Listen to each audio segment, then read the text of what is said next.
केसरिया बालम आओ हमारे देश।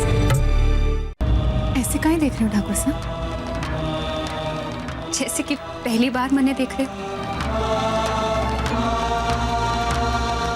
पहली बार ही तो देख रहा हूँ रुक्मी, तुम्हारा ये रूप। आज तुम इतनी खुश लग रही हो जैसे तुम्हारा कोई बिछड़ा हुआ अपना मिल गया। मिल ही तो गया है, पर आज मैं सिर्फ उस वास्ते खुश ना हूं। मैं मंदिर जाकर अपने भगवान से खुशी मांग कर आई हूं। तो क्या अभी तुम खुश नहीं हो रुक्मी, जो तुम्हें अपने भगवान से और खुशियां मांगने की जरूरत पड़ गई? मैंने अपने वास्ते थोड़ी ना कुछ मांगा है ठाकुर साहब, मैंने तो आपके वास्ते और रसाल के वास्ते खुशी मांगी। अच्छा, आपने नाश्ता किया? ना किया ना? मैं आपसे कहकर गई थी ठाकुर साहब। अच्छा कोई बात नहीं, मैं आपके वास्ते नाश्ता लेकर आऊं।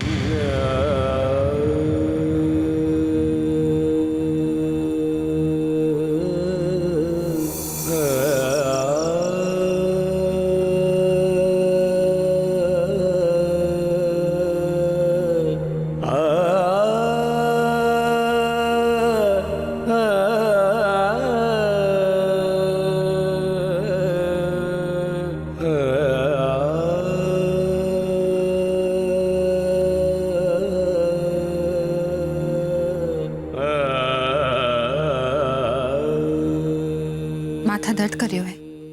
हाँ, थोड़ा सा। इसी वास्ते कहूं ठाकुर साहब, इतना ना सोचा करो। इधर आओ। मैं सुबह से एक बात सोच रहा हूँ रुक्मी। तभी तो आपका माथा दर्द कर रहा है। आप ना ठीक से खाओ हो ना ठीक से पियो हो ठाकुर साहब, बस सोचते रहो। सुनो तो, अब जबकि डॉक्टर साहब ने कह दिया है कि शायद मेरी याददाश्त कभी वापस नहीं आएगी, तो मैं सोच रहा था कि अब अपने अतीत के बारे में मैं किससे बात करूं? दीप भाई साहब से या... अरे और किसी से कहें, आप हमारे से बात करो ना, मैं आपको सब कुछ बताऊंगी। राइट, तो बताओ कि कोई ऐसी खास बात रुक्मी जो आज तक तुमने मुझे ना बताई है? ऐसी तो कोई भी बात ना है, मैंने आपको सब कुछ बता दिया।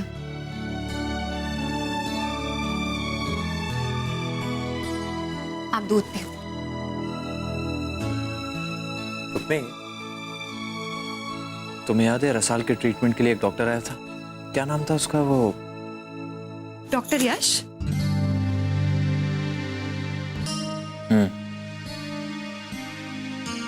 डॉक्टर यश। वो अच्छा नहीं है क्या? आपको अचानक डॉक्टर यश की याद कैसे आ गई ठाकुर साहब? अब यादों के नाम पे मेरे पास है ही क्या रुक्मी? मेरी यादें तो मठ से शुरू हुई है ना। मैं ऐसे ही बैठे बैठे सोच रहा था तो वो रसाल की बात याद आई जब उसकी तबीयत खराब हो गई थी। यही डॉक्टर आया था ना। उस वक्त मैंने गौर किया था कि तायासा और घर के बाकी सभी लोग उसे बड़ी नफरत से देख रहे थे। उसकी क्या वजह हो सकती है, यही सोच रहा था, इसलिए पूछा। डॉक्टर यश हमारे बचपन का साथी है ठाकुर साहब। हम एक साथ खेलकर पले बड़े। घणो अच्छो डॉक्टर है और अच्छा इंसान भी। अठे सबने उसे गलत समझा, पर एक मैं ही हूं जो जानू हूं कि यश कितना सच्चा इंसान है। हरे से ज्यादा आशु को, मतलब यश को कोई भी ना पहचाने। जब आप म्हारे से नफरत करते थे ठाकुर साहब, तो घर के बाकी लोग भी म्हारे को पसंद ना करते थे। तब एक आशु ही था जो म्हारा सहारा बना, और ये बात मैं कभी ना भूल पाऊंगी। आशु इतना नेक इंसान है ठाकुर साहब कि खुद से पहले दूसरों की भलाई के बारे में सोचे।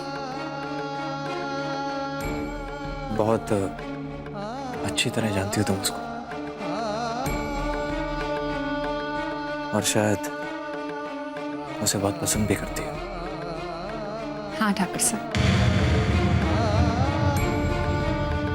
अच्छा, अब दूध पी लीजिए। लो, ठंडा हो गया, मैं अभी गर्म करके लाती हूँ।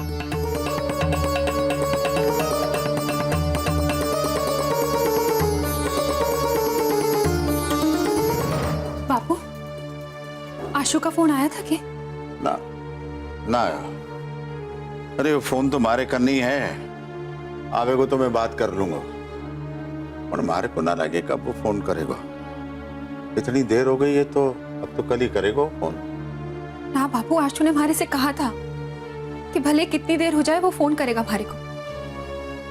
आप चिंता ना करो, फोन मरने दे दो, आप आराम से सो जाओ। अरे पर ठाकुर साहब के सामने तुम बात कैसे करेगी? मैं कर लूंगी बापू, आप चिंता ना करो। ठीक है, आप सो जाओ। हाँ।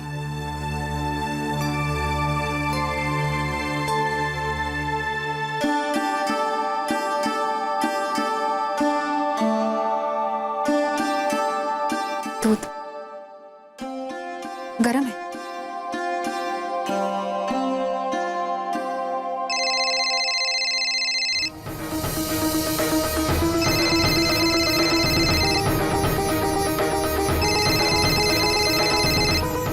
माँ का फोन आया है। मैं बापू को दूध देने वास्ते गई थी तो गलती से उठा लिया।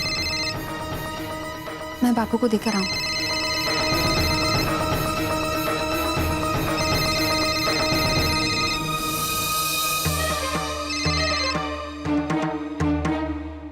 हाँ आशु, जल्दी बोल, मैं ज्यादा देर तक बात ना कर सकूं। डॉक्टर की कल की अपॉइंटमेंट मिल गई है। तुम रणवीर को लेकर कल ठीक 12 बजे हॉस्पिटल पहुंच जाओ। ठीक है, मैं आ जाऊंगी।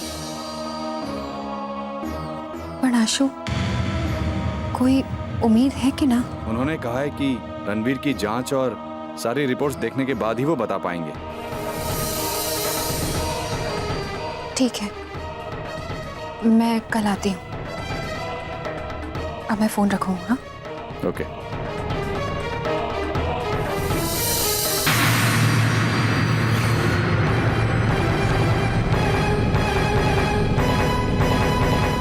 ठाकुर साहब,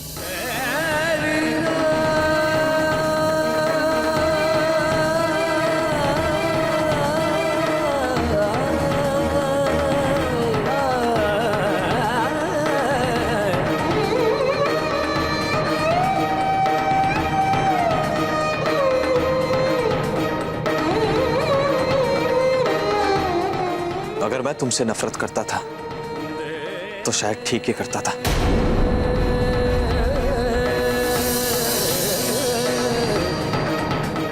धोखेबाज हो तुम।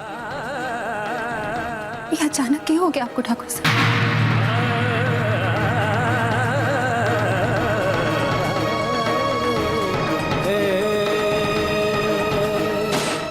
तो आखिर ठाकुर साहब की आंखों से आपकी प्रेम की पट्टी उतर ही गई।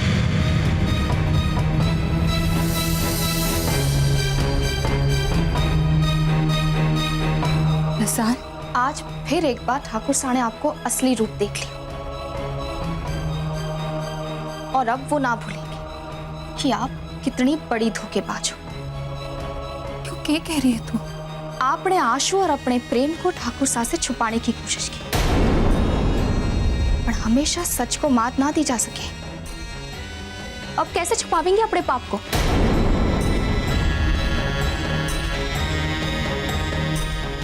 क्या हुआ? इतनी हैरानी से क्यों देख रही है हमारी? मैंने ही ठाकुर साहब को बताया कि मंदिर जाने के बहाने आप किस भगवान के दर्शन करने गई थी, और ठाकुर साहब ने भी अस्पताल जाकर अपनी आंखों से आपको आशु के साथ देखी, और इसी वास्ते वो आपको धोखेबाज कहकर अड्डे से चले गए। क्यों कह किया तूने रसल? क्यों दुख हो रही हो आपको कि अब ठाकुर साहब को पता चल गया है तो आप अपने आशिक से छुप छुप कर ना मिल सकोगी? सामान बांध लो आप अपना। ठाकुर साहब की आंखें खुल गई हैं, अब दिन भर गए आपकी इस हवेली में।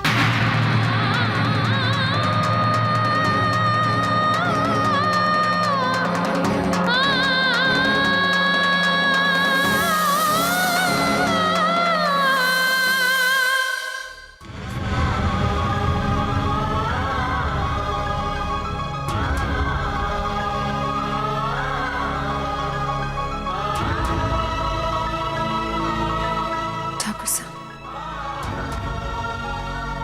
जिस दिन से मैं आपसे मठ में मिली,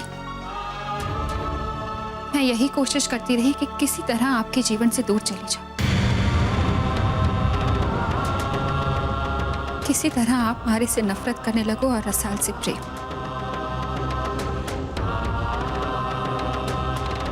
पर आप मैंने अपनी ओर खींचते गए और मैं आपके पीछे चली गई। अपनी बहन की खातिर मैंने आपका प्रेम स्वीकारना था।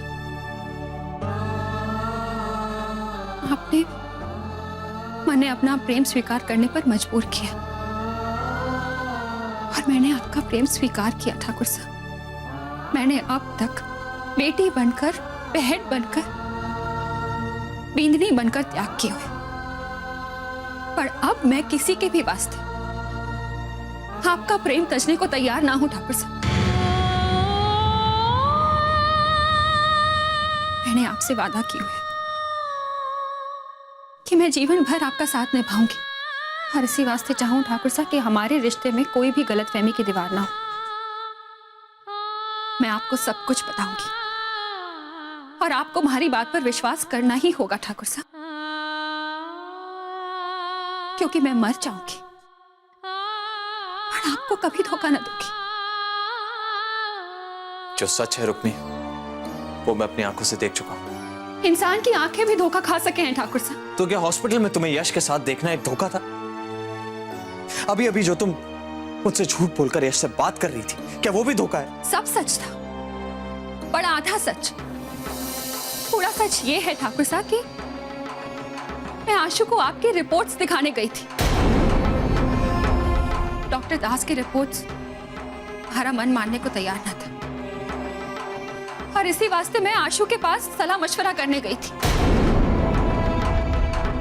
उसने डॉक्टर सिंह की अपॉइंटमेंट भी ली है, और कल सुबह हम दोनों को उनके पास जाना है।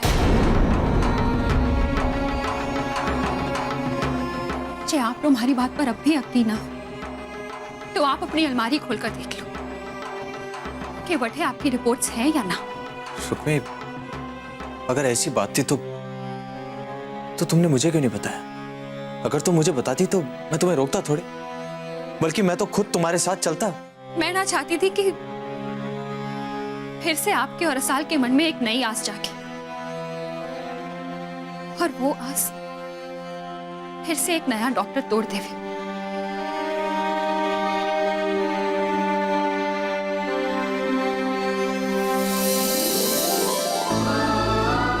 I am sorry Rukmi, I am really sorry. मुझे माफ कर दो रुक्मी। बिना सोचे समझे मैंने तुम पर शक किया। अब मैं आपसे कुछ पूछूं ठाकुर साहब? जब आपको मालूम पड़ गया था कि मैं मंदिर ना आशु से मिलने गई हूं, तो आप हमारे साथ आंख में चोली काहे खेलते रहे? मैंने सीधे सीधे काहे ना पूछा आपने? वो इसलिए रुक्मी क्योंकि रसाल ने मेरे मन में इतना जहर भर दिया था कि मैं कुछ सोचने के लायक ही नहीं रहा। दिन भर अपने आप से लड़ता रहा कि मेरी रुक्मी मेरे साथ ऐसा नहीं कर सकती, लेकिन आखिर वही हुआ जो रसाल चाहती थी। उसके जहर ने असर किया और मुझे तुम पर शक हो गया। ये सब कुछ रसाल ने जानबूझ के किया रुक्मी।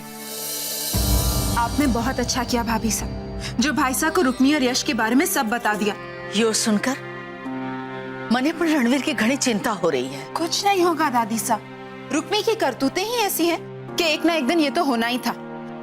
ऐसी बातें छुपी नहीं रह सकती। मैं तो कहती हूँ जो हुआ सही हुआ।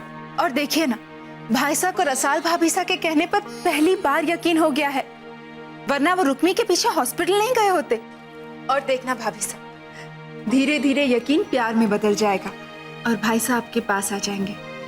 इस धोखे की सजा भाई साहब रुक्मी को जरूर देंगे और थक्के मारकर उसे हवेली से निकाल देंगे। और रसाल भाभी साहब को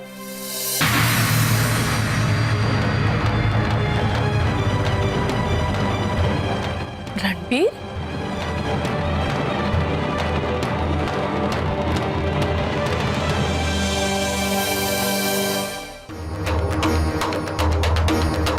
मैं नहीं जानता था कि मेरे परिवार वाले मेरे प्यार से इतनी नफरत करते हैं कि हर वक्त इस फिराक में रहता है कि कब वो मुझसे दूर हो जाए।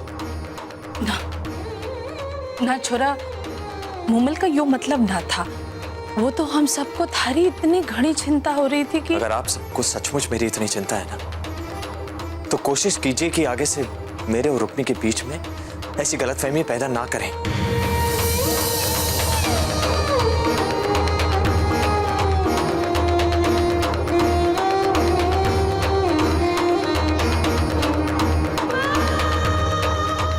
और अगर आइंदा तुम्हें मुझे कुछ बताना है तो पहले पूरा सच पता किया करो। ये बात सच है कि रुक्मी डॉक्टर यश से मिलने गई थी, और यह भी सच है कि उसने मुझसे झूठ बोला था। लेकिन उसकी डॉक्टर यश के पास जाने की वजह क्या थी, ये जानने की कोशिश की तुमने? यश जैसे तुम्हारे बचपन का साथी है ना, उसी तरह रुक्मी का भी है। और अपने दोस्त से मिलने में मुझे नहीं लगता कोई हर्ज है।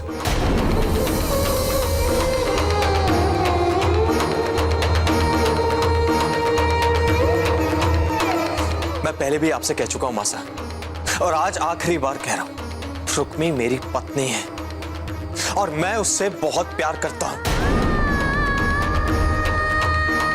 ये बात आप जितनी जल्दी स्वीकार कर लें, आपके लिए अच्छा होगा। वरना हो सकता है कि आपका इकलौता बेटा आपसे हमेशा हमेशा के लिए रिश्ता तोड़ दे।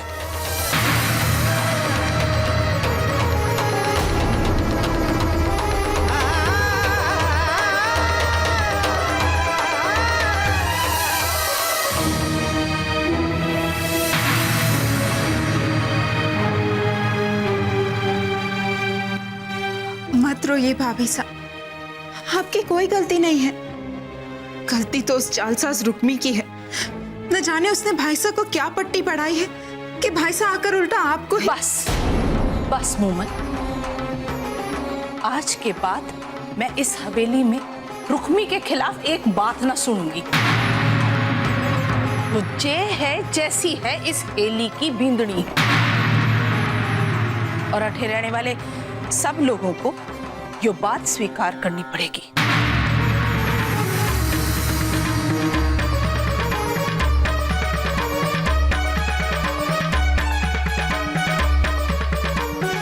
आज तक आप बारे से कहती रही कि मैं ही आपकी बिगड़ी हूं, और अब आपने भी भारो साथ छोड़ दी। भारे को एकली करती हूँ भाषा।